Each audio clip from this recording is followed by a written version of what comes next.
సిరియాలో అసద్ల అర్ధ శతాబ్దం పాలన ఆదివారంతో అంతమయ్యింది. ఆదివారం నాడు రెబల్స్ దెబ్బకు ప్రెసిడెంట్ బషర్ అల్ అసద్ తన భార్య, పిల్లలతో కలిసి మాస్కోకు పారిపోయాడు.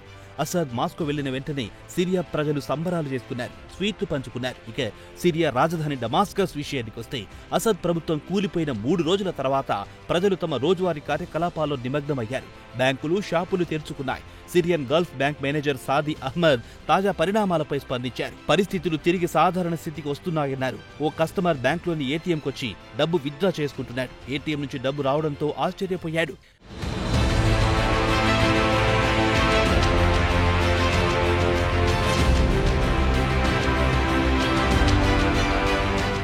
అలాగే సిరియాలోని చారిత్రక హమాదియా మార్కెట్స్ కు ఫైటర్స్ గార్డ్ గా అక్కడ నిలబడ్డారు. అయినా షాపులు మాత్రం తెరుచుకున్నాయి. ఐస్ క్రీంలు కూడా విక్రయిస్తున్నారు.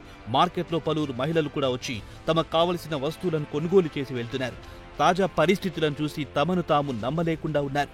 రెబల్స్ నగరాన్ని స్వాధీనం చేసుకున్నారనేసరికి భయపడ్డామని, ఎందుకంటే సెడ్నయా జైలు నుంచి కరుడుగట్టే నేరస్తులను విడిచిపెడితే వారంతా డమాస్కస్లో నేరాలు చేస్తారని భయపడ్డాం. తీరా చూస్తే పరిస్థితులు మెరుగుపడ్డాయి. ప్రజలు స్వేచ్ఛగా తిరుగుతున్నారు. అంతకుముందు ప్రజలు ఆకలి భయంతో వణికిపోయేవారు. మొత్తానికి స్వేచ్ఛ వాయువులు పీల్చుకుంటున్నామని సంతోషం వ్యక్తం చేశారు.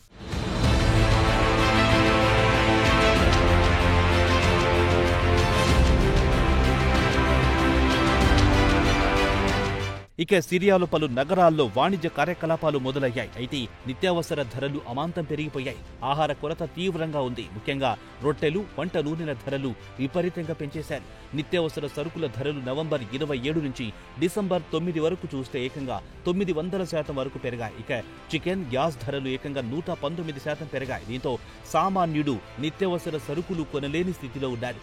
సిరియాలో అంతర్యుద్ధం మొదలైన తర్వాత నుంచి నిత్యావసర సరుకుల ధరలు సామాన్యుడికి అందుబాటులో లేకుండా పోయాయి.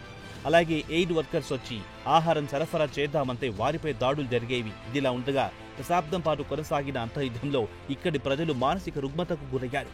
సిరియా ఈశాన్య ప్రాంతంలోని ప్రజలు పలు అనారోగ్య సమస్యలతో బాధపడుతున్నారు. ప్రధానంగా పిల్లల్లో అనారోగ్య సమస్యలు ఎక్కువగా ఉన్నాయి. మెంబీజ్లో 9 హెల్త్ ఫెసిలిటీస్తో పాటు 7 ప్రైమరీ హెల్త్ సెంటర్లు, ఓ ఆసుపత్రిని ధ్వంసం చేయడమో, లూటీ చేయడం జరిగింది. ప్రస్తుతం ఆసుపత్రుల నిర్మాణానికి పెద్ద ఎత్తున నిధులు సేకరించి దేశంలో హెల్త్ కేర్ను పునరుద్ధరించడానికి ప్రయత్నాలు జరుగుతున్నాయి.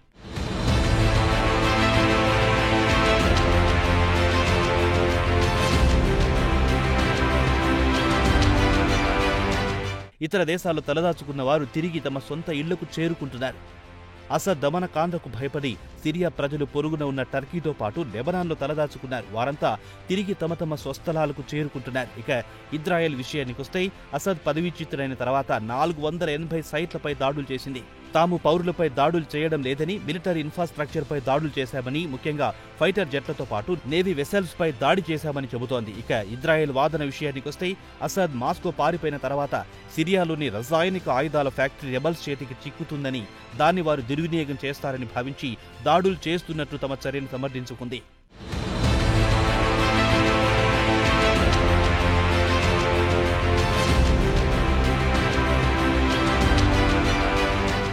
ఇదిలా ఉండగా America secretary of state Antony Blinken తాను ఈజిప్టు, ఖతర్, జోర్డాన్ అధికారులతో మాట్లాడాలని చెప్పారు. కాగా యుఏఈ మాత్రం సిరియాలో పారదర్శకత, బాధ్యత గల ప్రభుత్వాన్ని ఏర్పాటు చేద్దామని చెబుతోంది. ఇదిలా ఉండగా ఇప్పటి వరకు వైట్ హౌస్ హెచ్టీఎస్ గ్రూప్ ను టెర్రరిస్టు గ్రూప్ గా ముద్ర వేసింది. ప్రస్తుతం టెర్రరిస్టు ముద్రను ఎత్తివేయాలని ఆలోచనలో ఉన్నట్టు చెబుతున్నారు. ఇక ఇరాన్ సుప్రీం లీడర్ మాత్రం సిరియాలో జరుగుతున్న పరిణామాల పట్ల తీవ్ర అసంతృప్తితో ఉన్నారు. Iran supreme leader Ayatollah Ali Khamenei మాత్రం సిరియా ప్రెసిడెంట్ బషర్ ను కుట్రపూరితంగా ఇటు అమెరికా, అటు ఇజ్రాయెల్ కలిసి అసద్ ప్రభుత్వాన్ని కూల్చాయని శాపనార్థాలు పెట్టాడు.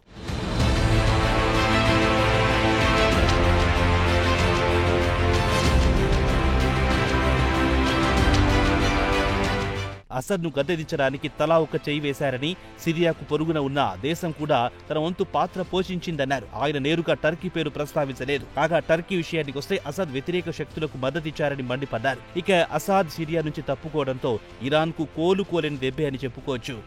మధ్యప్రాచ్యంలో ఇక అమెరికాకు, ఇజ్రాయెల్కు అడ్డు లేకుండా పోతుందని ఇరాన్ భయపడుతోంది.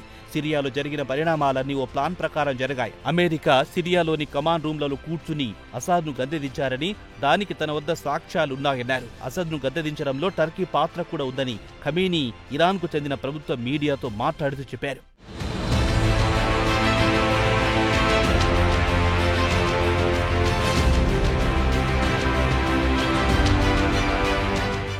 మొత్తానికి చూస్తే ప్రజలు ఆకలితో అల్మతీస్తున్నా స్వేచ్ఛా వాయువులు పీలుస్తున్నందుకు సంతోషపడుతున్నారు.